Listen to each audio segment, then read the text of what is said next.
There can be a situation in which you've got two trusts defined and an incoming client matches both trusts. Let me show you an example. If we take a look at this, here's two trusts, my trust 2 and my trust 3.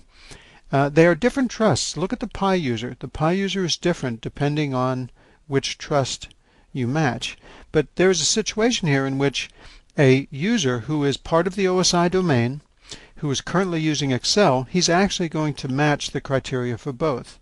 My trust 2 requires only membership in the domain. My trust 3 requires that they be using Excel.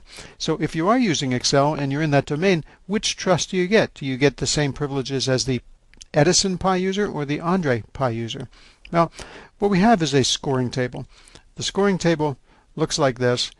We basically will allow different scores depending on the property of the trust that you are mapping to.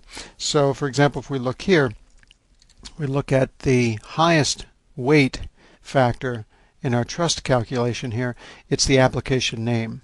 So the fact that you've got an incoming user who matches the application name and the domain name, he's going to get a higher score than somebody who simply matches the domain name.